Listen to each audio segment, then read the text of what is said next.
The United States, throughout its history, has grappled with the issue of national debt. From its inception, the young nation has faced economic challenges and the need to borrow money. This debt represents the accumulation of past borrowing by the government to fund its operations. This includes everything from building roads and bridges to funding the military and providing social services. The national debt is a complex issue with far-reaching consequences for all Americans. Understanding how past presidents have dealt with debt is crucial. It provides context for the economic realities we face today. It allows us to learn from their successes and mistakes. By studying their approaches, we can better understand the potential consequences of different economic policies. This knowledge is essential for informed civic engagement and responsible decision-making for the future. This essay will examine the impact of 5 key presidents on the national debt. We will delve into the policies and economic measures taken by George Washington, Abraham Lincoln, Theodore Roosevelt, Franklin D. Roosevelt, and Ronald Reagan. By tracing the evolution of tax policies over the past 3 decades, we can gain a clearer perspective on the ongoing debate regarding economic growth and fiscal responsibility. George Washington, the nation's first president, faced the daunting task of establishing a stable financial footing for the newly formed United States. The young nation was burdened by significant debt incurred during the Revolutionary War. Much of this debt was owed to foreign countries and private citizens.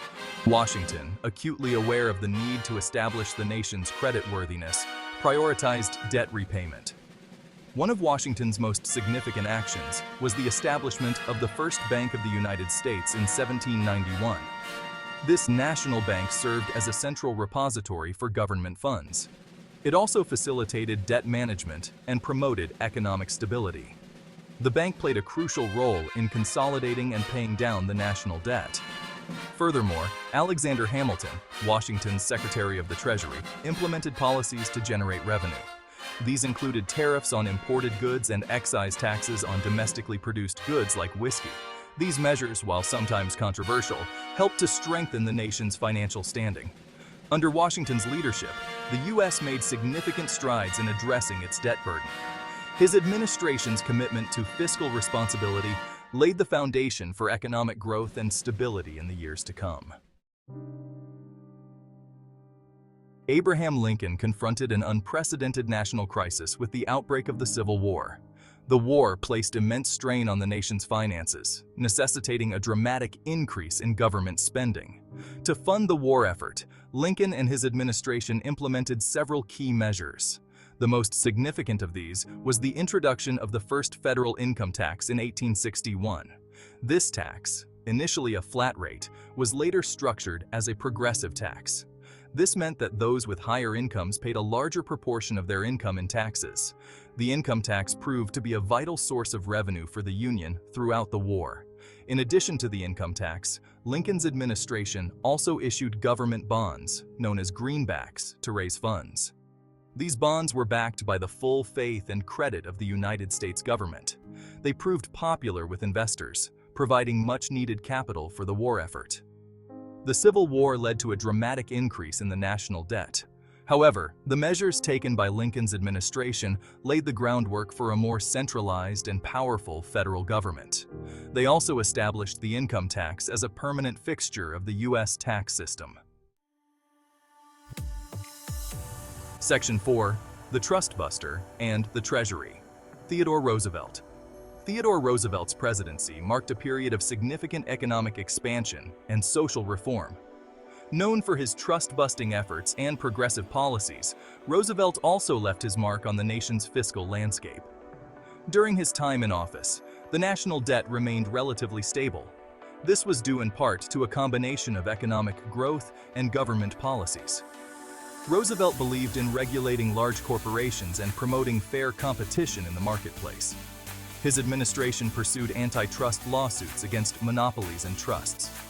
These actions, while not directly aimed at reducing the national debt, fostered a more competitive and dynamic economy. Furthermore, Roosevelt recognized the importance of infrastructure development. His administration invested in projects such as the Panama Canal, which facilitated trade and economic growth. He also championed conservation efforts, setting aside vast tracts of land for national parks and forests. While Roosevelt's presidency did not see any major tax overhauls, his progressive policies laid the groundwork for future reforms. His focus on regulated capitalism and social responsibility would influence subsequent generations of policymakers.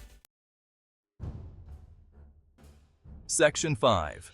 The New Deal and a World at War. Franklin D. Roosevelt. Franklin D. Roosevelt assumed the presidency during the depths of the Great Depression. The economy was in shambles, with unemployment soaring and businesses failing. Roosevelt's response was the New Deal, a series of programs and reforms designed to provide relief, recovery, and reform. The New Deal led to a significant increase in government spending.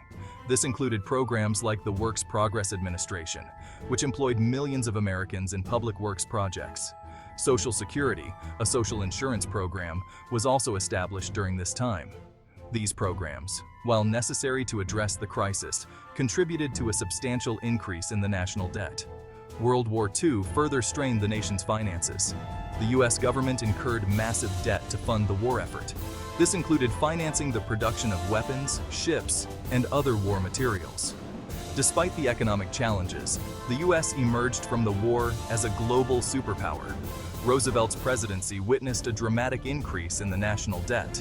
However, his New Deal programs provided a crucial safety net during a time of unprecedented economic hardship. His leadership during World War II helped secure victory and establish the U.S. as a global leader. Section 6. Reaganomics and the Rise of Deficits. Ronald Reagan.